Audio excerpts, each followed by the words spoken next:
Hello and welcome to the AVForums podcast for Monday the 17th of September, and joining me in this edition are Steve Withers. A fourth wall break inside a fourth wall break. That's like 16 walls. Ed Selley. It's like he mouth sexed a can of helium. And Mark Botwright. Look, I'm a teenage girl. That's what my Instagram profile says. Welcome back to the podcast. We're off for 2 weeks. Just thought I'd get that out of the way up front. So the podcast won't be back again until the 8th of October, if my maths is correct. Would be correct, I think. Yeah, I think that is right. There you go. I got something right straight away. So, yes, podcast is back 8th of October. Reason for that is I've been offered a holiday and I am taking it. I hadn't planned on going on holiday this year, but I've been offered somewhere up in the Highlands, and I'm thinking, no phone, no internet for a week. Get in. I'm off there. So we're off for 2 weeks. No podcast for 2 weeks. What you guys been up to then, Steve? Have I done anything interesting? I don't know. No, I'm asking you. No, I'm not. I'm asking. I'm asking myself, and the answer is no. I haven't done anything interesting. So, sorry, guys, but my life is as boring as it seems. Right, so you haven't watched any films or anything, or done anything? Well, I saw a film last night, but we'll talk about that later. I don't want to go into that one too early. All right, I feel a rant coming on. This is I haven't watched anything else. No, I mean, I watched Deer Hunter, which was a chore. Why is that considered? I reread Kaz's review. It's like 10 out of 10 masterpiece. Sorry, we see the same film. I have this about the Shawshank Redemption. It's like there's it's a punchline. Oh, come off it! No, Shawshank. Well, you may not. It's at least an entertaining film. The Deer Hunter is long, boring, and at the end, it's ridiculous. When the whole world is trying to get out of Saigon, Robert De Niro waltzes in, manages to find his friend, who, having been playing Russian roulette every night for the last 5 years, is still alive somehow. I mean, it's ludicrous. And then he's got a big red bandana on so they can cover the squib. It's just crap. It's absolute crap, and I don't understand why it's considered a classic. It's awful. Steve, yes? I think you need to get out more, mate. I'll watch Bad Boys and Bad Boys 2. Oh well, they're just absolute classics. Absolute classics. Bad Boys 2. I will stand by this statement. Bad Boys 2 is a better film than The Deer Hunter. There you go. Jesus. Okay, Mark, what have you been up to? Going to the dentist. Hoping to get my wisdom tooth out. So you're still hoping for it to come out? Oh, yeah. Are they just using thoughts and prayers? No. In fact, I don't know whether this is endearing or whether it's slightly mad, but I can't quite read my new dentist. And when he said to me, "Oh, yeah, I know why your wisdom tooth is on the move," he said, "Full moon." And Was he putting things in a cauldron at the same time? Yeah. But no, it's killing me. But apparently, I've got to go into hospital to have it out because it's too near the nerve. So I'm hoping they'll recommend me for for a general at least. Probably they will do, because I'm afraid they'll need to open to open your lower jaw a long way. And I'm not being facetious here. If it goes to a hospital point, that's because essentially the dentist is convinced that the leverage available to him in a chair situation just isn't enough. Sorry. Yeah. Happy days. I have got a new mouthwash which blows your mind, and I had a little look, and it's the active ingredient is hydrogen peroxide. Yeah. So yeah, I'm a little bit surprised by that, but yeah, good stuff. It's very, very effective. I used to use it when I was having orthodontic treatment. No, it's fantastically effective. Every time I spit it out, it's cleared the lime scale on my sink wonderfully. Oh dear me, is this our lives? Ed, what have you been doing? Please say something interesting. I went to Duxford, the Imperial War Museum, Duxford, with the boy last weekend, because do you want to see planes or spaceships? He went, we were initially going for spaceships at the Space Centre near Leicester. He actually went, no, I want to see planes, which suited me down to the ground because I think Duxford's great. And it went really well. Obviously, Duxford's got a bit of a head start in terms of museums for small children because it's just jam full of enormous planes, many of which are festooned with guns. So that was pretty popular. But no, that was a great day. He started school, which was, a bit emotional. Watching all these tiny school uniformed children shuffling in, but he seems to be settling into that. Although there's that fantastic moment where it's like, do you have a great day at school? Yeah, it's great. What am I doing tomorrow? You're going back to school? Oh, and you go, you are doing this for the next 13 years. And just the sort of look of sort of clouding disappointment on their face, like, yeah, I'm afraid that's it now, mate. It's downhill all the way from here. But no, he's had a good time. And I'm currently contemplating whether I can summon up the mental fortitude to pop into London with him tomorrow for the day and do some stuff there. And I won't know that until I wake up tomorrow morning and work out if I can face the capital or not. But we'll take it from there. But no, otherwise, all good. Quick question. Do they have post offices in London? Do you know what they do? But on a Saturday, I don't know what the situation is. We'll see. Pardon me, I just burped. This is going to... yeah, I know. I've overpromised and underdelivered at this instance, but we'll work it out in the fullness of time, I'm sure. I may even be able to upgrade the headphones I send you. I've waited so long because more of them have turned up. So He's got this year's model rather than 2 years ago. Yeah, basically. Right, okay. Well, I think we're all caught up. So that's that. And it says in the runner no competitions, but I looked at the website this morning and there's 3 that have popped up. So, Mark, why don't you tell us about the competitions? Okie dokie. We've got a copy of I Feel Pretty on Blu-ray. Also, we've got Cold Water on Blu-ray. And we've also got a FIFA 19 launch competition, which includes a PlayStation 4, FIFA 19, DualShock controller, and a wireless headset. And that comes courtesy of Smith's Toys Superstore. And I've got no idea how long that one runs for. Okay. Some great competition prizes. Good prizes there, and also I Feel Pretty. Actually, no, I noticed that Kaz gave it a really good review, which surprised me. Yeah, you've just ranted that you and he are on completely different pages. Yeah, that's true, actually, yeah. So. I think it might be fair to say that you and he might be looking for different things in your films. Just throwing it out. Yeah, I think so. I'm looking for a coherent plot and brevity. That's what I'm mainly looking forward to. I got one Says of the the two fan last of night. the Fast and the Furious films. Well, the brevity's there. Not necessarily, actually. I think the last one went on for 2 hours and 20 minutes. All right, then fair enough. There's no. But you see, you think it's short because it goes by so breezily because you're enjoying yourself. Whereas I felt like the Deer Hunter lasted as long as the Vietnam War actually did last. So. And before we wrap up, any previous competition winners? Yep, Huddy72 won Deathline on Blu-ray, and the Who fan won a copy of Smithereens on Blu-ray. And sorry to disappoint you there when I said to wrap up. That's not us wrapping up the podcast. That's just the competitions. We'll be back in a sec with hardware I'm up news. for it, though, if you want to. Yeah, we know what your attention span's like these days, Steve. I think 10 minutes, that's good. It's a nice tight 10 tight, properly tight. We've been on it for 10 minutes. And then... Let's get off while we're ahead. I like the Deer Hunter. I'm just putting it out. Okay, we might or we might not be back for hardware news in a sec.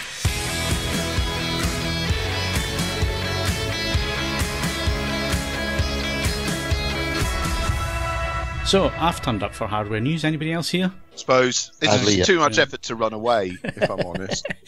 Right, so hardware news-wise, we're going to come on to some reviews in a sec, but it was an interesting story. If you ask me, it's a little bit late, but it's nice to see it anyway. And that's directors, film directors, 2 of them in this story, Christopher Nolan and Paul Thomas Anderson, the good Paul Thomas Anderson, have been asking manufacturers for reference mode on the TVs. Now, this is something we've been doing. Certainly, I've been doing at AVForums since the 2005. I think we started our initial campaigning to manufacturers, gave them presentations and stuff. 2008, we launched Picture Perfect in, was it 2011, Steve, that we did that? 2012? 2012 we did that. Yeah. 2012. So we've been banging on about it for a while. And to be fair to the manufacturers, they have taken on board not just what we were saying, but lots of other people in the industry all pointing in the same direction and asking the same questions. And I'm thinking about Spectracal and other companies and production houses and that kind of thing, also all pushing in the same direction. And I've got to say, manufacturers these days, they do a half-decent job of giving us at least one mode on the TV that is set to the industry standards for D65 and Rec 709 for HD, and then obviously for HDR there's a little bit difference when it comes to tone mapping, but there are some standards there for PQ, EOTF and so on. So I think they do a decent job. I think the main story with this one, certainly what Nolan and Anderson are getting at, is frame interpolation, motion interpolation, and these algorithms that either create frames or they mess with the motion in such a way that makes things look super smooth and look like they've been shot on really cheap video cameras. I don't know about you, Steve, but I can tell straight away when there's some interpolation going on, whether it's subtle behind the scenes or whether it's full on. It's just something about the motion I pick up on it straight away. Yeah, if it's a film and there's any kind of frame interpolation being applied, it's instantaneously obvious, and it looks awful. No matter how slightly applied, how slight the application is, it just ruins the look of the film. Yeah. And that's what they're basically saying, which is that I think most manufacturers now do have a movie or a cinema mode or THX mode or some kind of reference mode that generally delivers an image as close as they can get to the industry standards, given it's an out-of-the-box setting. But not all, some don't, but some of them do still apply a bit of frame interpolation even in these reference modes. And what Nolan and Anderson are saying is, can you turn it off?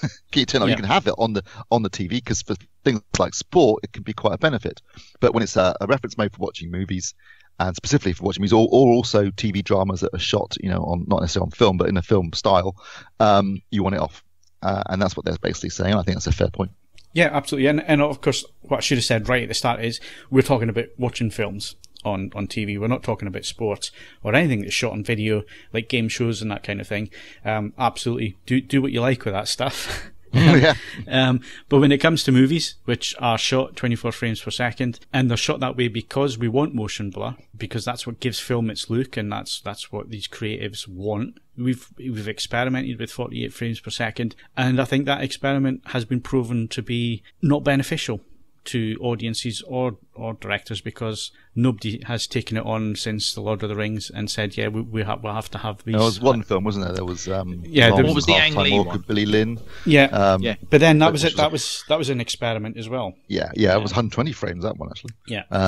You can get the disc, which is 60. Yeah. Didn't they say that it kind of ruined all things like the makeup and stuff like that? Yeah. That you could immediately tell that it was theatrical makeup. Yeah. See, when it comes to high frame rates, I mean, I've started shooting video for AVForums and stuff at 60 frames or 50 frames, 50p or 60p, because it gives pans a nice fluid motion, and it shows really nice detail and so on at what we're looking at, and it's shot on video and it looks like video. So you're deliberately doing that because it looks best for the content that we're creating.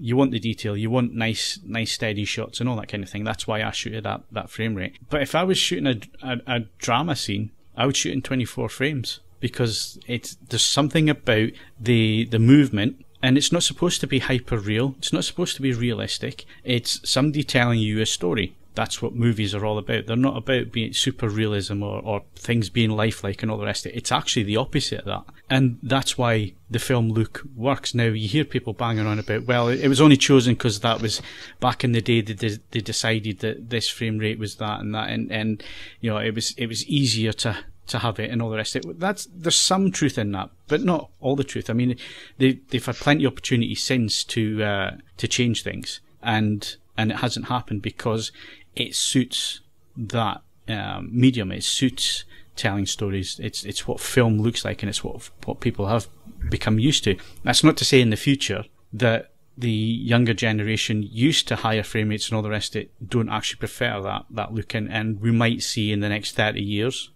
maybe even 20 years, things changing over and higher frame rates being used. But the experiments so far that we've mentioned haven't worked because they don't look right. No, I mean, there was a resounding rejection of 48 frames when The Hobbit first came out. Was that 2012? It just looked, anyone who grew up watching film and 24 frames a second just looked at it and thought that just looks awful. And it took you out of the movie, didn't it? It just ruined the experience. Sorry, Steve, to button, but it was the bit where they were all sitting around the dinner table in The Hobbit, and to me it felt like a stage play. And it took, there was jokes and there was humour and stuff in that scene, but it didn't come across. I didn't feel that when I watched it in 48 frames, but then when I watched it at 24 on disc, it was like watching a completely different scene. There was just something about it that it was really strange. Yeah, no, absolutely. It was a weird experience. I'm glad I went and saw it just for the experience. I would never want to see it again in that frame rate. But film is an artistic medium, and you make various decisions for artistic reasons, and one of them is the frame rate. Other things like film grain, for example, or the color timing, or whatever it might be. But they're all decisions made by the filmmaker, and the filmmaker feels the 24 frames a second, which you're right, Phil. I mean, it was chosen originally because that was the minimum number of frames they could get away with for persistence of vision, plus also syncing it with the sound. Because back when you shot on film, obviously, the more frames, the more film you've got to use, the more expensive it is. But you know, to me, obviously, I grew up watching film, so you know that's what I'm used to. But to me, I just prefer the look of it, and I think most film directors would probably agree. There are exceptions, obviously. I think Cameron's still banging on about doing Avatar in higher frame rates, but I mean, the way things are going with those sequels, I think we're ever going to see them anyway. So we'll see what happens in the future. But I'm glad. I'm absolutely glad that they're Nolan and Anderson, among others, are saying that we want our films to be seen as they were intended to be seen, and that includes the frame rate. And long may it live. Yep, absolutely. And of course, we're only talking about one or maybe two modes in the TV, day and night reference level.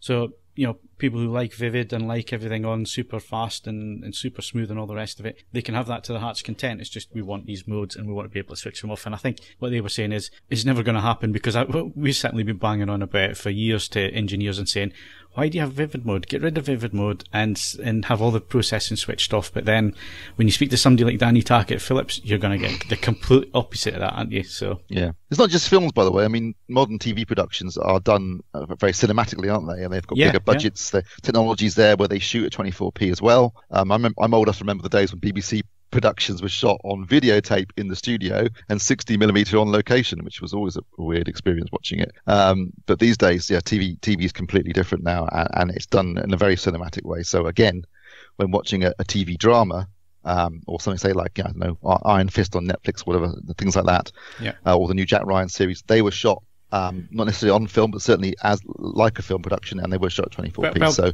they're shooting with the same equipment, they're finishing in the cameras, same cameras, same equipment, same. I mean, Jack Ryan basically is an 8-hour movie. The production values are as good as any cinema film you're going to go and see, and the frame rate was 24p. So make sure again you've got that off when you're watching those kind of productions. Obviously, like you say, game shows and soap operas and sport, who cares? But for TV dramas and movies, turn it off. Yeah, and when it comes to sport and so on, we are going to see higher frame rates. That is going to come, and that's going to look great. I mean, football is going to look fantastic. American football is going to look great. Any sports where there's lots of fast-moving action, ice hockey and all that kind of thing, where at the moment, you know, the technology holds it back a little bit, it's going to look fantastic in higher frame rate, and I'm all for that. Absolutely, all for absolutely. that. I'm all for high frame rates in sport and gaming, those sort of things. That revolutionises it, but not in film. Yeah. Okay. So, interesting campaign. Let us know your thoughts in the comments below underneath the podcast, or if you're on YouTube, add them to the video. Right. So let's move on to reviews. Steve's not very happy with me because I've asked him to do this one, and he's put his back out. So why have you put your back out, Steve? Because I'm reviewing the 75-inch Hisense U9A ULED, which I think means Ultra LED TV. So, as you can imagine, it's, I mean, the build quality, I've got to say, even on their entry-level products, is pretty solid, isn't it, Phil? Hisense have a tendency to use quite a lot of metal, and this thing weighs a ton. Absolute ton. And obviously, it's quite big. Getting it into position was a challenge. But I've got it in. I'm not quite sure. The guy's coming around to pick it up tonight, and I don't know if I'm up to moving it a second time. I've already got it boxed. I got it boxed up yesterday, just ready for the guy to collect. I had to get a friend to come around and help me. But getting it in the van is going to be interesting. Right, I'm looking forward to that. So I take it you want a break between doing these ultra large TVs then? You don't want to run for at least 6 months.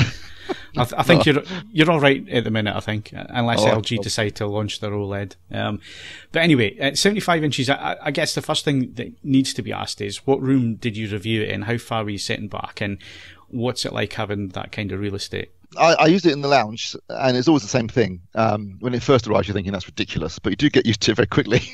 So the point when you take it down, you're like, no, that 65-inch TV doesn't look so big anymore.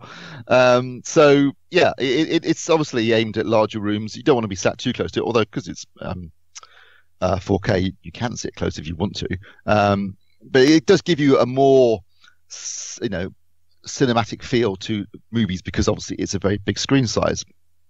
depending on where you are sat, it's bordering on the kind of screen sizes you can get with some projectors. So that's quite good. But obviously, the bigger the screen size, there's nowhere to hide. If the image isn't up to it, you're going to see it.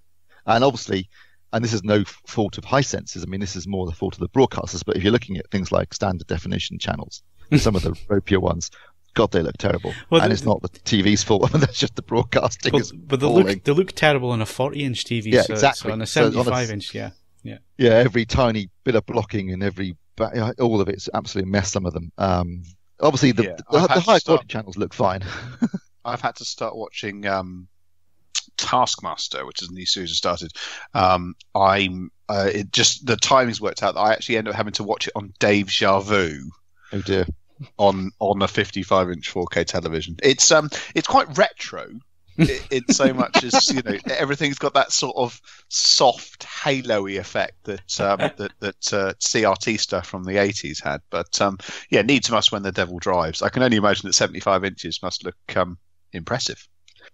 Yeah, I guess the main thing here, Steve, is it's going to come down to video processing, upscaling, and so on. So yes, absolutely. Hisense at the moment, they're still a pretty unknown brand in the UK, although the brand awareness is getting better after the World Cup and so on. But do they have the tech to do this right and to do it properly at this screen size? It's not bad. Their upscaling in image processing is pretty good, but it's not at the same level, in my opinion, as you would get with, say, a Samsung, where their image processing, or a Philips, for example, where their image processing is really top notch. They're getting there, but whilst the processing is more than adequate and very good, in fact, on smaller screen sizes, when you start to get 75 inches, any kind of artifacts, aberrations, or issues with it become more apparent. I mean, spec-wise, this is a very well-specified TV. Over 1,000 dimming zones, which is, I think, as far as I'm aware, the most I've seen on any TV to date. So that's impressive. Okay, 1,000 dimming zones. It can deliver 2,000 nits of peak brightness on a 10-inch on a 10% window consistently. It doesn't drop off like you were mentioning, I think, 4 weeks ago. Okay. It consistently delivers 2,000. So it's bright, very bright, very wide color gamut, over 80% of Rec 2020, which again is the largest I think I've ever measured. And I said over 1,000 dimming zones. So spec-wise, you think, like, bloody hell, this is amazing. Now, that is amazing, but it's not just what your TV can do, but how you apply it and what you do with it. And whilst, say, the Q9FN, which is available on 75 inches as well, is only half the number of zones, about 488, I think. The way that Samsung applies their local dimming and the processing and algorithms associated with it are vastly superior to Hisense. Hisense is still, like you said, Phil, they're still relatively new in the market, certainly in this marketplace. They're still developing. They've come a long way in the last 3 years, no question about that. But they've still got a way to go in terms of the processing and the local dimming when it comes to the big boys. Also, the wider color space. And this is an issue they had with their first TV that we reviewed for them a few years ago, where they had a very big wide color space, but they were just struggling to actually control it and bring it in for things like SDR content with Rec 709. With this TV, they've generally got the SDR, their Rec 709 tracking pretty good. From 25, 15, 75 is actually nearly spot on, but it's oversaturated at 100%. So they're still struggling to control that wider color space when dealing with smaller color spaces. The weird thing is that when it comes to DCI-P3, even though they've got this massive color space, the tracking is pretty ropey when it comes to tracking DCI-P3 within Rec 2020. So again, it's an area where they really need to work on. That kind of thing is something, again, when you look at the big boys, by that I mean the more established and better known brands, they definitely are better when it comes to taking that wide color space and applying it both to Rec 709 and DCI P3 within Rec 2020. In terms of the tracking of PQ EOTF, though, with the 2000 nits, that's actually pretty good. It tracks really well against the curve, so they did that pretty well. The tone mapping looks good, but there's some work to be done in terms of some of the processing, but more importantly, I think, in terms of the color accuracy, particularly when it comes to the wider color spaces. When it comes to 4000 nit material, what's it doing there? Is it able to do it without clipping? Yes, it can do it without clipping. Yeah. So, for example, the scene in Pan, where they arrive in Neverland and you've got the sun above the mountain. Yeah. That you can see the circle of the sun. So yes, they are doing that. So, like I say, in some respects, it's very good, and I do like the tone mapping, and I like the fact that it can deliver 2,000 nits over to 1,000 nit encode. Grade. It's basically showing what's there. But there is the application of local dimming isn't as impressive as it is, say, on the Q9FN, for example, and they need to work on how they actually rein in this massive color space when they're dealing with things that aren't, fully saturated. Also, and this is something I think this is something I haven't had this issue with other Hisense TVs, so it might just be a bug on this TV, but I kept losing the internet connection. When I connected to my Wi-Fi network, it would just drop out. If I turned the TV off, it lost it. It would just lose it all the time. So I think there may have been a bug in the TV, which I have to report back to Hisense, because I haven't had that problem with other Hisense TVs. But it was driving me nuts, because you turn it on and try and watch Netflix, and you have to go and set up the Wi-Fi again. But I think that was just a bug on this particular telly. So overall, it's £3,500. That's not a lot for a 75-inch TV, but that's still a lot of money. And whilst you can look at a 500 quid TV and say, well, this is great for the money, even if the HDR in this series isn't that good and that sort of thing, I think when you're spending £3,500 quid, even on a 75-inch screen, you expect a certain level of performance. Yeah. And I think Hisense still haven't quite got to that £3,500 quid level of performance. When you look at, say, the new 75-inch ZF9 from Sony, that's going to be just under £5,000. Okay, so that's another £1,500. But in terms of what they're promising in terms of performance, I think Hisense have a way to go yet before they can justify spending that kind of dough. Yeah. Does the Hisense have Dolby Vision? No. Yeah. So then, if you're looking for that, HDR10 Plus, I should have mentioned, it does HDR10 and hybrid log gamma. So I guess the only one that really for that type of money would be a better performer is, would I be right in saying that would be the XF90? The XF90 goes up to 75 inches, doesn't it, Sony? Yes. Which is, again, full backlight, and I've got to say I really like the 55 inch. I thought for the money it was a cracking TV, apart from the Android operating system, obviously. Yeah, it's interesting that Hisense use their own one, which they call VIDAAU, so VIDAAU. It's quite basic, but it's got most of the things you want there. Netflix and Amazon, YouTube, BBC iPlayer, etc. So it's a simple system, but it works, and it supports HDR and 4K, obviously, and HLG. That's applicable. So it's a fairly basic system, but it works, and it's robust. It doesn't. Problems I was having with the Wi-Fi connection, but that was, I think, specific to this TV, not the system. It works quite well. So. I mean, there's lots of things about it. One thing did surprise me is it's got a big built-in soundbar. I've got to say, it didn't sound very good. Right. That was a disappointment considering the size of it. You'd think that's going to sound great because it's much bigger, like a big TV, 75 inches. You think this is going to sound amazing, but actually, I've got to say the sound was quite thin, and it didn't sound. I thought that the C8, for example, even though it's got that kind of slope stand, sounded better considering this had what was basically a built-in soundbar. So that was a bit disappointing as well. Yeah. I just quickly had a look up for the XF90. It is 75 inches and it's £3,300 RRP. Right. So it's 200 quid cheaper for the Sony. Yes. I didn't see the XF90, but based upon your comments, I think that would be my preferred option. Yeah. Well, you're getting Dolby Vision and stuff in that as well. Even though it's Sony's Dolby Vision, it's still Dolby Vision. Yeah. All right. Well, it's interesting. It's nice to see Hisense coming to the market. This year was the first year that I've actually spent some time with the Hisense TV. I spent some time with the 55-inch U7A. And I've got to say, up against all the other TVs I've seen at 55 inches LCD-wise, it competed well at the price. And it was well built and it was well put together. And there was still a few foibles with it here and there, but they are learning. And each year the product is getting better. And that's promising to look at, and it's nice to see that. It's nice to have the competition. It's nice to have other manufacturers rather than losing manufacturers, which we seem to have been doing over quite a long period of time now. It's actually nice to see the likes of Hisense coming in for the last few years. We've got TCL coming in this year. We've got Toshiba coming back. You've got Sharp coming back, even though they're under new ownership and that kind of thing. So it's actually nice to see a bit more competition and a bit more choice coming to the market. Definitely, yeah. I mean, competition is always good for the consumer. because not only does it drive down prices, but also it drives some research and development and innovation. And yeah, I think it's going to be exciting times to have some new manufacturers on the horizon. Yeah, good stuff. And I can just hear Mark's brain moving there, thinking, "Ooh, 75 inches gaming on that size of screen." Actually, we mentioned gaming. The input lag was 41 milliseconds, and that was regardless of whether you turned on the game mode. It didn't seem to make any difference. Right. Again, that's another area we need to work on, because you're looking at 15 milliseconds on some of the Samsung TVs now. Yeah. So I think we need to get it a bit lower. I know they can do it with other TVs, and the same goes for color accuracy. I've seen some of their TVs that have had really accurate colors out of the box. So I know they can do it. I think they just need to, they need to up the game a little bit, because they're once you move into £3,500, you're in a very competitive market where people expect the absolute best. Yeah, and like we've already mentioned, I mean that's just the one I've looked up. It's only £200 cheaper. I'm sure that there are other 75-inch screens out there that they're going to be competing against. The Q9 FN is 5,300.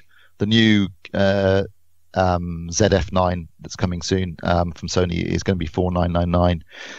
It's not available anymore new, but if you could pick up the the XE94 from last year, that was a cracking 75, a cracking TV. Also there's a 75-inch ZD9 if you can find that as well. I don't think they're available new anymore, but certainly if you pick one of those up, they're both cracking performers, and you'd be able to get them for a lot less than $3,500. So. Yeah. Okay, so 75-inch gaming screen, does that interest you, Mark? Well, I think once you get to that kind of size, you're starting to move yourself into projector territory. And for a few years, I was gaming on a projector, and I almost found it too much. I'm afraid, maybe I'm just getting old, but it was just like when you're playing a first-person shooter and what you're looking at on the screen is larger than real life. It gets quite surreal. But yeah, that size TV, I think it's if you can have that for gaming, then fantastic, because it obviously cuts out some of the issues that you do have around projecting an image and having to kind of black out the room and that kind of thing. But yeah, I'm afraid I've become a little old man now, and I've kind of downsized screen. I started off with kind of sitting about. I must have been about 8 feet back from a 92-inch screen, and I just thought, this is too much now, and so then I went down to kind of 72 inches. Now I've got a nice little 55-inch TV. That'll do me, little old man now. Little 55-inch TV. Before we go ahead and talk about audio, it's an interesting thing, and it's a question I keep meaning to ask you, Steve, and keep forgetting. So 75-inch TV, how much room do you have through the door when you're moving that? I've got just enough room. Right. So anything bigger than 75 inches? Actually, no. I do you remember I reviewed the 84-inch TVs. Remember when 4K first came out? Yeah. I think that was about, 2012? Late 2012, I think it was. And there was a Toshiba 84-inch. That's right. And there was an LG 84-inch. And I reviewed both of those. So I can, not in their boxes, obviously, but get the TV in, because the angle works. It's basically a straight line. If you angle it right from outside the front door, you can go straight into the lounge. Right. See, I've got newfound respect for all those people who had the massive rear projection TV back in the day. This is what I was coming on I never even thought about the logistics of it, of how they got them in there. Yeah. Was it just people who had like French windows and they were the only people who could own those TVs? Believe me, it was entertaining to watch the delivery crew turn up with my Pioneer 50-inch TV. You're talking something that was the size of a piano back then, and having to get up a winding staircase. I bet they bloody loved you. Oh, they hated me because I didn't tell them that was the case until they turned up. They said, "Oh yeah, free delivery," and because I was spending $4,000 on that TV, which was a massive amount of money at that moment in time. So yeah, they thought they were getting a great sale until they had to try and get up those stairs. But this was a conversation I was having. I can't remember if it was with you, Steve, or somebody else at IFA. And we were talking about the size of TVs and stuff. So now I've still got a Pioneer Kuro sitting on the floor next to me here. Now the size of that Pioneer Kuro is about the size of a 65-inch TV these days. And it's only a 50-inch Kuro. And the reason for that is it's got massive bezels on it. I mean, the bezel on it there is 3 inches, 2.5, 3 inches. And it's about that.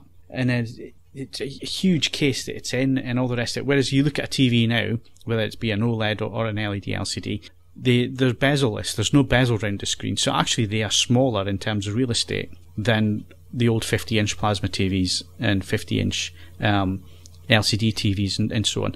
So actually, when you're talking about a 55-inch TV, it's taking up less real estate than... Oh yeah, every time I've upgraded TV, after a few years, I get surprised at how little extra footprint it has. Yeah. You know, when you go up from like 42-inch up to 50-inch, because I went from a plasma with one of those big bezels, you suddenly realise, actually, it's not that much bigger. And then from like 50-inch to 55, with like the OLED set, it goes right to the edge. You're talking like a millimetre or two. You know, it's very kind of, very smart use of space now on screen real estate. Yeah, sorry, I just went and measured the Kuro. It is 2.5 inches, the bezel all the way around the screen. Yeah. And then you've got your 50-inch So screen. that's basically 5 inches of vertical and horizontal extra width or height.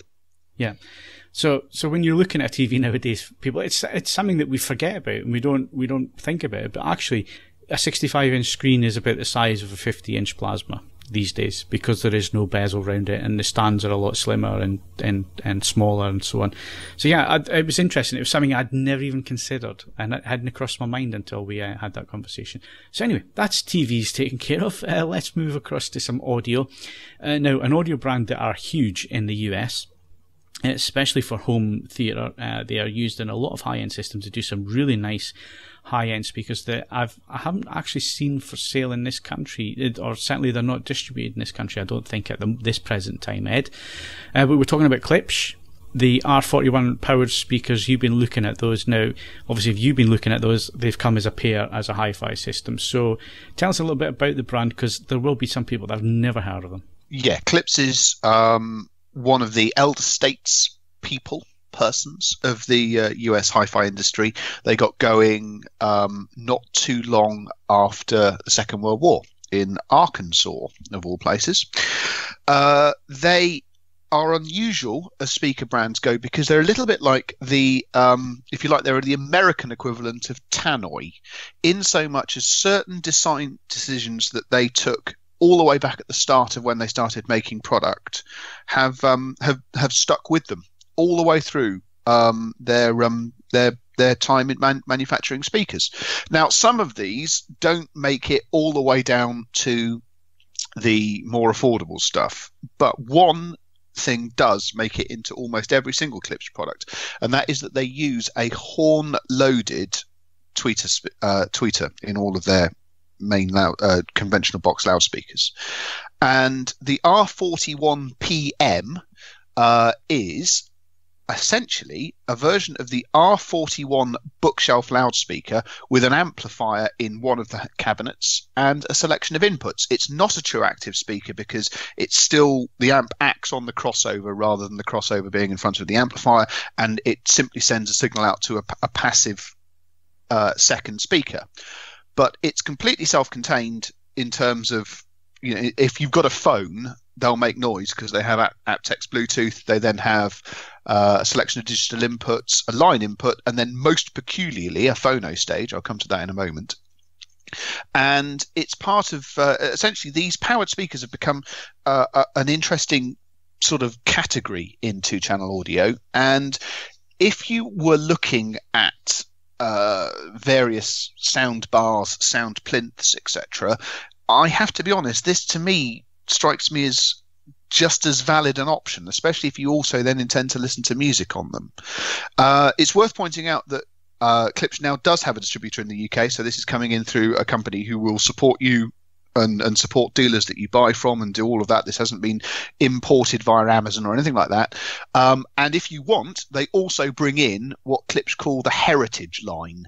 And those are speakers which realistically are very gently evolved versions of speakers that they started making in the late 1950s and early 1960s. And that sounds a bit weird, but it goes back to, if you remember when I reviewed those Tannoy Legacy Arden, well, stand mount in the loosest possible sense, we stopped doing certain things in speaker technology, not because we made speakers sound better. It's simply because people didn't want to give up that much of their room space to them. These older Klipsch, the heritage speakers, are incredibly sensitive, and I spent a day with a pair of the Cornwall 3s about a month and a half ago, and they were absolutely fabulous. If I put them in my granny annex, I'd have to make my entrance and exit through the bedroom because they'd actually block off the other means of getting in and out of the house. But nonetheless, they were phenomenal things. And the R41, as you might expect, it's an awful lot smaller. It's a 30 centimeter tall stand mount loudspeaker, but it still has the horn loaded tweeter system. It still delivers a performance which is very, very distinctive, and there's an element, be a slight sort of Marmite element to this. It's not quite as bad as or quite as significant as it is on the heritage speakers, but for some people you're going to find them possibly a little bit directional, maybe a little bit sort of in your face. But I found them to be a really very effective partner indeed. And if I was starting off in the business of taking audio a bit more seriously than, say, listening on a phone, I think that they're a cracking start point, because you can go from sending audio just from the phone and you can then attach a selection of other input material to them. So I thought for 400 quid they're really good value. Yep, sound really interesting, Ed. And this seems to be another sort of niche it's been around a while, but it seems to be getting more and more popular now. Yeah, absolutely. I think it comes down to a couple of things. As I say, sound bars, as we know, are a giant business. And it's essentially just chipping away at the edges of that and going, well, if you were looking at something to enhance the sound of your telly, what about these? And then rather than being underneath your telly, they're just on either side of it. And the advantage of that is that it'll still, there's an optical input on them. Away you go, and they'll do all of the business of making Time Team sound a bit better. But then when you actually listen to music, they have a stereo image and they sound more interesting. And then, as I say, there's a phono stage. So bizarrely, just bolting a turntable straight into the back of a loudspeaker, something I never thought I would do, but it worked based on other options available to me to attach a turntable to £400 worth of product. I probably would be able to squeeze out fractionally more performance from, say, those audio monitor speakers that I reviewed recently, and one or two of the affordable amplifiers. But there's no arguing the fact that the Klipsch sounded far better than it had any right to under those conditions, and it's just so convenient and compact. And this feeds back into what I was talking about last week with the way that we're shaping systems are changing shape, and we're less concerned about features that we might have previously gone, oh, well, if that's there, it's getting in the way of something else.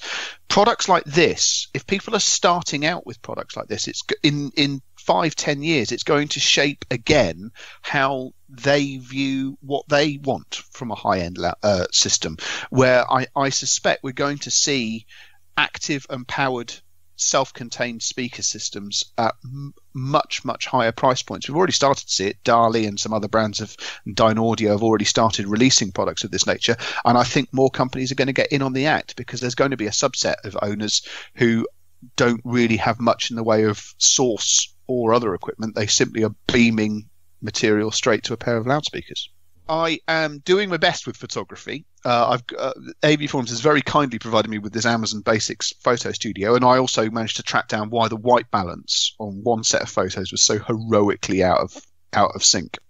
So I think I've done a reasonable job with the photos of the Klipsch. You can judge for yourself when it goes up. I think they look pretty fun as well. They have character. We've had this conversation that if you really want a pair of invisible speakers these days, you can have a pair of invisible loudspeakers. So I think the fact that these have a bit of visual interest to them is to be celebrated. And I think, yeah, there is. I think I'm just reading the summary now. The more than anything else, they're fun. And okay, there's a small subset of AVForums members who are possibly doing their own mastering or need absolute accuracy. And even at £400, you could probably get more accuracy than these demonstrate. But these are genuinely excellent and just a lot of fun to play about with and listen to. So I hope you like the review and take it from there. If you do want something which is absolutely accurate, my Sennheiser HD800S review went up this morning. There's already been some comments like £1,400 for a pair of headphones. You must be joking, which is, perfectly legit. But those, that would have been the last reference badge I awarded. But it's actually the first best in class badge I've awarded, because unless you are willing to suddenly find, I was trying to work this out the other day, the only pair of headphones of a conventional sense which aren't paired with their own specialist headphone amplifier, so on and so forth, that are better than those are £3,000. Well, I think it's a subject we'll come back to maybe next week or the week after, because it's certainly not next week or the week after. Sorry, yeah, it's maybe something we'll come back to in December. It's maybe something we'll come back to in the future, Ed, because open back headphones, I've never understood them, and I need you to explain them to me. So, sure. Well, I've done two. The Sennheiser one is up, and there's another one in the pipe, so to speak. And that, I don't want to give too much away, but it's the most maddening product I've reviewed in quite a long time. Good. Because in some regards, they are just outstanding. But I had to work out long and hard whether I could actually award them any form of badge at all. So, yeah, that's all fun to look forward to. Yeah, it's nice to make you work now and again. And before we wrap up on hardware, obviously something that's missing from the running order, and it's quite telling that it's missing from the running order, because I think either we're getting too old for this now, or we're getting too old and cynical, probably, is that there was a new batch of iPhones released this week, Steve. I was thinking does that. Anyone care? Well, this is why I'm asking the question. Is it saturation now? Or has it been saturation for a long time? Is there any need to be spending £1,500 on a phone? Is that how much they want for it? Well, no. Wait a second. If it's fully spec'd, I will clarify that it's fully spec'd with the most amount of memory and all the rest of it, and it was actually 1,400 and something, £1,500 basically. Can someone? This is for the comments section as well. I am currently still in possession of that Essential phone I reviewed. It's up on the site, which is 128 gigs of internal memory, and I currently have 74 of those gigs spare. And there's enough audio on there for me to be perfectly entertained for at least a couple of days, and so on and so forth. 512 gigs is twice the capacity of the laptop that I'm doing this Skype conversation on. It's the same as my MacBook Pro. Is 512. I don't understand why on earth you'd need half a terabyte of memory for a mobile phone. It strikes me as so it does mean that I'm sort of, I'm not interested in buying another iPhone, but I think it might be fairer to judge the pricing of the 64 and 128 gig models against the high-end Samsungs et al. And the pricing is more comparable. But who needs half a pissing terabyte? I don't think anyone does. I think they've basically created because the criticism is always there's never enough storage. Yeah, so they've created a more than you'll ever need option, for people who are just slightly worried of, oh no, I use expandable memory maybe, or I've got 128 gig on this phone. I could do with a bit more. They've created basically one that says, there, now try and complain about it. I mean, I was just thinking about this. My entire music library on a NAS drive, I checked when I was reading the thread. At the moment, it is a whisker over 1.1 terabytes. It includes a lot of high-res material and all sorts of other bits and bobs. But if I was trying to work this out, if I sat down and listened to the tracks in alphabetical order, I'd be there for, I think it's getting on for 2 weeks. So, yeah. I mean, it's just. I ripped get all the mine idea into lossless recently, and I would still have room to spare there easily. Yeah, I know some people take great comfort in the idea of still have, it's like, oh, what happens if I want to listen to this? And well, I just suggest that you get a contract which gives you the data that you can pull it down from a streaming service. But that's just me. It just seems one of those things where people are doing it because they can, not because there seems to be any. Yeah, I think you reach that point in the marketplace with certain products where you reach that. But again, the other flip of the coin is now, are these mobile phones or are these just tablets that can make phone calls these days? Are they small personal? I think they're just handheld computers, aren't exactly. they? What's weird is looking back at the kind of criticism at the kind of advent of the so-called phablet, and like people scoffing at the idea of like a 5-inch screen or something, and it just shows that basically they just keep going. However big the screen is, just keep going with it, keep offering more memory, and you can kind of keep up in the price. Yeah. The bubble is not going to burst until they kind of push it to breaking point. I thought what was more interesting was the new watch with the fall detector. Oh yeah, Steve needs one of those. He's getting of a certain age. Yeah. Exactly. I love the way the watch tells you you're having a heart attack as well. I was like, I know. Yeah, that triggers a heart attack. Bloody watch to tell me. Calm down, you're dying. Yeah. So it's interesting. I still like to divide phone and tablet. So I prefer to have a sanely sized phone and then have a tablet available for when I need a tablet, because there's no phone size I find truly comfortable to do significant email or body of work stuff on, whereas I can do that with the iPad. But I guess if you want to combine those things, then the big phones make sense. But bad news, very significant feminist campaigner is Caroline Crialdo Perez. She's in the Telegraph this morning. These new iPhones are sexist because they're too big for women's hands. And I'm being partly flippant, but she does have quite the history of being a disruptive influence on people that anger her. So I'll be interested to see how she gets on against Apple. Be fun to watch. Good luck there. I've got to say, I moved recently from normal sized iPhone to the Plus, so I went for an 8 Plus. Basically because it had the nicer camera than the and I didn't want to spend £1,000 on an X, and I bought the phone outright because it's cheaper to do it that way, and then just get a SIM deal. So I bought it unlocked and so on. Now when it turned up, I thought I had made a major mistake because it was so much bigger than the iPhone 6 that I was used to. But actually, it is now second nature. Now that I've used it for such a long time, it has become second nature, and now. Somebody handed me their iPhone the other day, the small size, and it felt tiny in my hands. So I've actually gotten used to that size, and I'm now considering, well, actually, I could go maybe another inch bigger. And then it still talking about the phones, right? Yeah, still talking about the phones. Yeah. And then I could possibly think about actually I could write something on this, or I could do some work on it. But can we address the elephant in the room here, which is the large phones ruin the line of a well-tailored trouser pocket? Can't argue with that. Although that said, me and well-tailored are not are only on talking, on sort of distant terms. I am sure we'll come back to this one because we could be talking forever on this, and we've still got Steve's rant to go for in the movie section. So I think we need to go to movies next.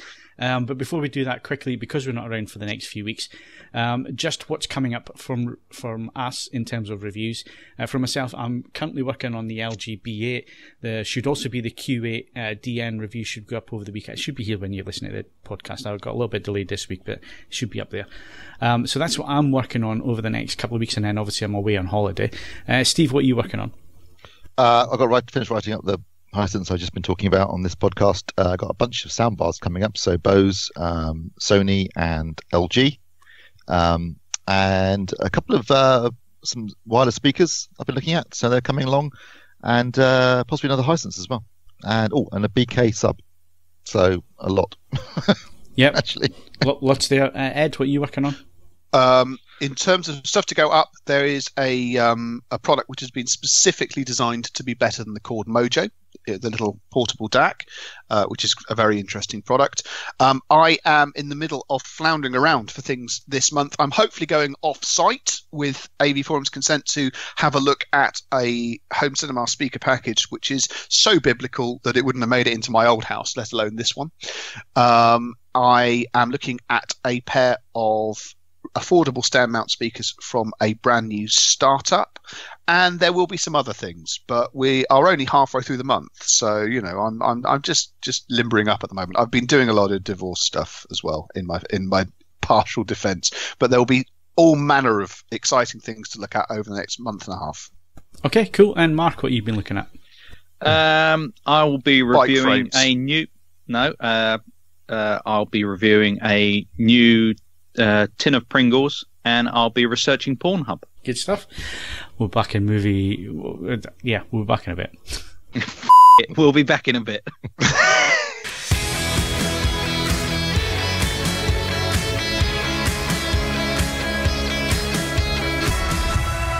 Okay, so it's movie reviews, and we do have a review, although I was clever. I read Kaz's review and I thought, no, not going to go and see that. Not going to waste my time. But Steve wasted his time, so he went to see The Predator. You didn't go? I didn't go, no. Git. Yes, The Predator, which is written by Fred Dekker and Shane Black, and directed by Shane Black. And frankly, the pair of them should know better. Because Shane Black's a writer and director that I've respected for years. He obviously wrote... actually, he was in Predator. He plays Hawkins in Predator. And he wrote Lethal Weapon, Last Boy Scout, Long Kiss Goodnight. He wrote and directed Kiss Kiss Bang Bang and The Nice Guys. So, and Iron Man 3. He's got a really good history. And I don't know what went wrong here. But something went terribly wrong. Kaz is absolutely right. It feels like they shot a 2.5-hour movie, then cut out 45 minutes almost randomly to get the running time down. Because it jumps from scene to scene with little. It just feels like there should be more explanation, but tonally it's just off. They're trying to make a comedy out of the Predator, basically, and it doesn't work. If you watch Predator, the original Predator, it's a men on a mission movie that goes horribly wrong when an alien turns up and starts killing them. And Predator 2, which I really quite enjoy, is sort of a cops and robbers film in LA where a predator turns up and starts killing everybody. So it's usually take one genre, then throw a predator into it. This is basically a Predator movie as comedy, and I don't think it really works. It's just awful, actually. It was really bad. I mean, I came out of the cinema thinking, like, I don't know. I mean, how did they get this so wrong? They really just cocked it up at every level, and yeah, it's just a mess. Structurally it's a mess. Narratively it's a mess. Tonally it's a mess. It doesn't. Are you talking worse? Great.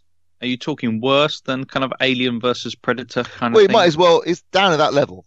Because that's schlock. That's kind of that was just kind of popcorn fun, really. I couldn't even consider it fun. I mean, and normally Shane Black can do comedy, really well. I mean, he's a funny guy and he writes really good dialogue. And somehow the dialogue just falls flat in this film. It's not funny. It's just, it's misguided from beginning to end. And even the attempts at saying, oh well, it's violent, and also gore and swearing. Yeah, there is a lot of gore and swearing, but it's not done particularly well. The gore in particular is just kind of there for the sake of it, rather than if you watch Predator, it's quite gory in places, but it's done for impact, and it works really well. And you kind of you have a group of people that you get to know, and you like them, and therefore their deaths have impact. Whereas these characters don't really have any impact when they die, and it's just. It was just a massive disappointment. It was a massive disappointment. The use of the D word. It's apparently that's the most cutting thing that we can do as British and English people. It's not that you're just simply expressing that you're incredibly disappointed. is cutting on a level that more overt anger just doesn't deliver. Yeah, so that starts from childhood. I'm not mad. I'm just disappointed. Disappointed, yes. Yeah, I think I'm happy to give my $17.99 to Odeon this month. It's been a really poor month in terms of releases. I thought this would be better. I thought that was where I was going to make my money, or at least wash its face this month. Go and see that, and then, but no, really disappointing. Yeah, it was. I mean, it's the biggest disappointment I've had at the cinema since The Last Jedi. So there you go. Oh well. Oh God! Can we move on very quickly? We don't want to go down that rabbit hole again. Yeah, well, actually, I've just brought up Odeon to have a look at what I could go and watch today, and there's nothing there that I would want to go and see. I might go and see The Meg again, or Mission Impossible again, and Mamma Mia's still playing. What's that all about? It's weeks it's been on now. King of Thieves, did that not interest you, Steve? Not really. No. I mean, I've already seen the Hatton Garden Job, and it's just.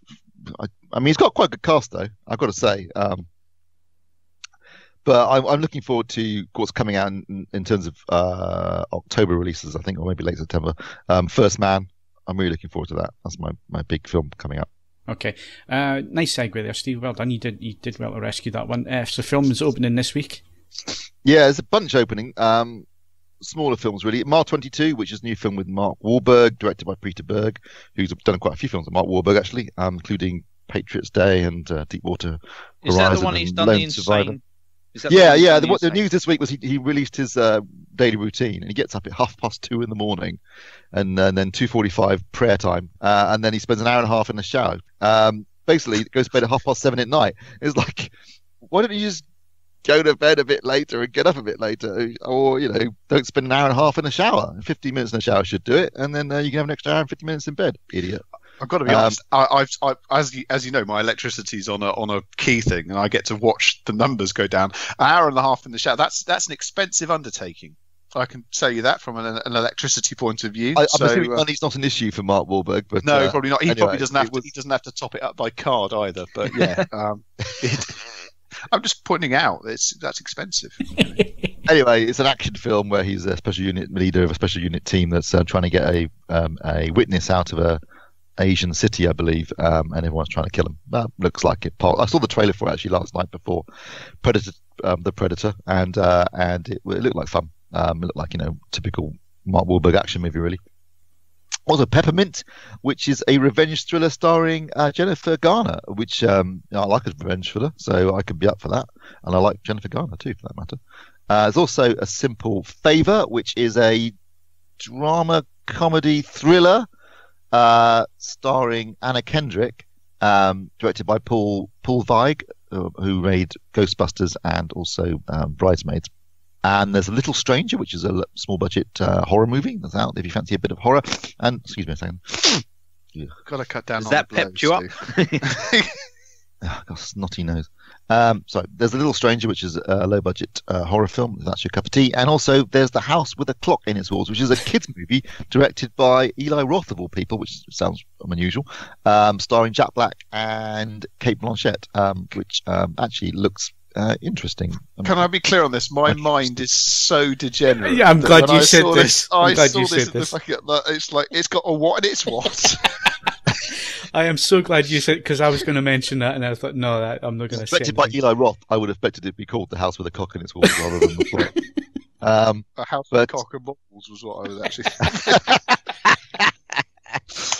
Which is presumably something that Mr. Botwright is off to locate later on. So thank you for the tagline for this week. So it's a lot out this week, but none of it's shattering. As I said, personally, I'm looking forward to First Man and also Venom. Yeah, I've got Marvel. Both of those at least look good in the trailers, so hopefully they'll be all right. And Blu-ray releases and UHD Blu-rays, Steve. We got Deadpool 2, that's out this week on 4K and also regular Blu-ray. Longer extended cut. I've already seen my copy because I got it from the States, and it is very funny and enjoyable. And the extended cut has some really funny bits and pieces, and actually different takes as well on some things. So it's quite different in places to the theatrical cut. A lot more violent as well in places.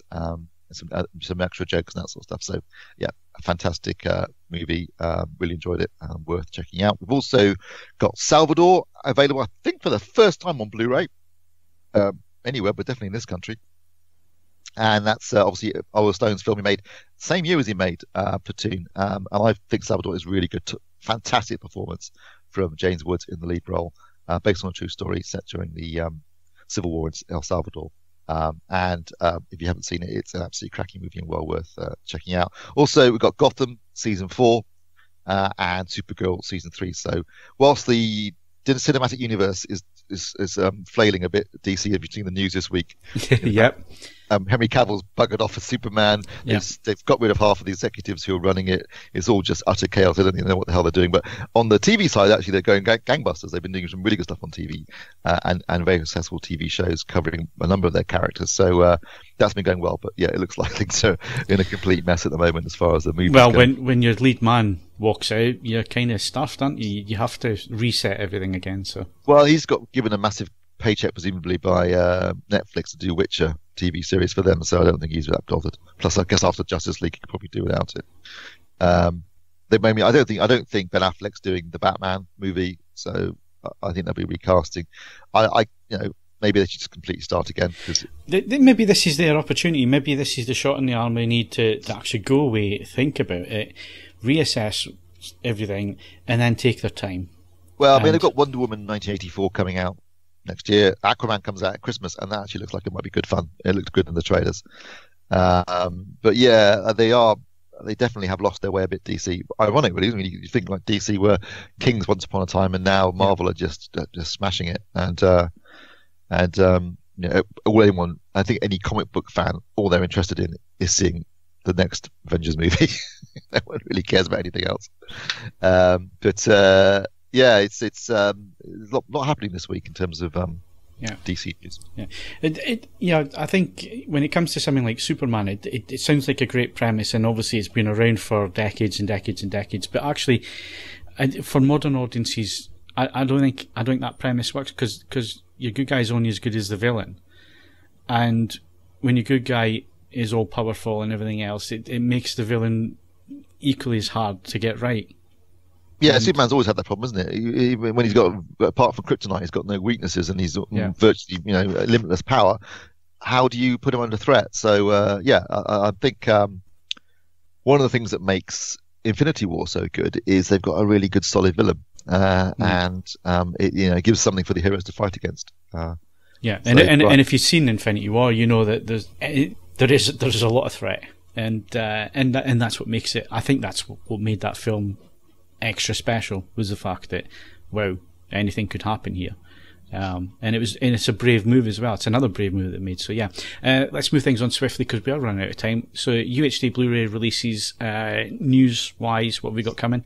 A couple of announcements and some worrying trend again. This is Disney, but The Incredibles 2, which was announced for 4K disc in the US on the 6th of November, doesn't appear to have a 4K release in this country. And they've done this before. They did it with Coco and Cars 2, so the previous Pixar movies didn't get 4K disc releases in this country. They got 3D Blu-ray releases, which are not releasing in the States, but no 4K disc. So it looks like they're doing the same thing with Incredibles 2. So we'll get the regular Blu-ray and the 3D Blu-ray on the 12th of November, whereas in the States they'll be getting the regular Blu-ray and the 4K disc on the 6th of November. So if you want the 4K disc, you're going to have to import it from America.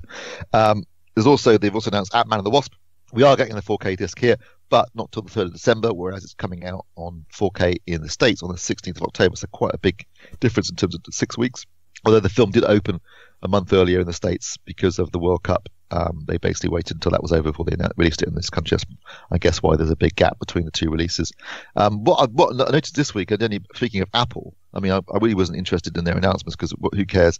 But what was interesting, I don't know if you saw it, Phil, but there's been some stories going around now that on iTunes accounts, this was in Canada, but a guy basically noticed a bunch of his movies disappeared that he bought and paid for. And Apple said, well, we're just a storefront. It's up to studios what they do. So basically what that's saying is if you buy stuff online, if you buy stuff, digital versions of films, unless you download them and store them on a hard drive, you don't own those and they can just disappear. So basically, as I've said for years, buy discs, better quality, regular, can put it on whenever you want to. You haven't got to worry about your internet connection, and no one can take it off you. But it was quite frightening to realise just not only that they could do that, but that Apple's attitude was, well, tough shit, mate. It's digital download. What do you expect? Yeah, like you say, Steve, this is something we've been warning about for years. And it's one reason why I don't buy anything. If you love a film and you want to own it, buy the disc. Yeah. That's the only way you can guarantee you can always have it there in perfect quality every time. Yeah. I do wonder if music. I don't think that the ability to do that to music purchases is going to happen. although anything is possible. I mean, I'm still content to buy certain downloads of that, but once it's on my NAS drive, I don't see how they can take it back off me. That's I mean, fine. I think A lot of people, though, they store their movies in the cloud and they don't actually download them and just stream them when they want to watch them, and that's the danger, where suddenly you can just disappear because the studio says, you know what, you can't have that anymore, even though you've bought and paid for it. I think that's just outrageous, but that's where we're going. So buyer beware. Caveat emptor. Ending on a bit of Latin. Yeah, and on that bombshell, how do you say that in Latin? Oh, I don't necessarily. I don't think that is the correct Latin, I believe. Anyway, I think we've extended our welcome yet again. Remember, we're not around for the next 2 weeks. We'll be back again on the 8th of October. But until then, my thanks to Steve Withers. I'm touching myself tonight. Ed Selley. These timelines can get so confusing. And Mark Botwright. About the size of a KFC spork. And don't forget, you can follow us on Twitter and Facebook, bookmark AVForums for latest reviews, news and videos, and of course leave us a 5-star rating on iTunes, but only if you enjoyed the show. I'm Phil Hinton, thanks very much for listening, and we'll see you again on the 8th of October.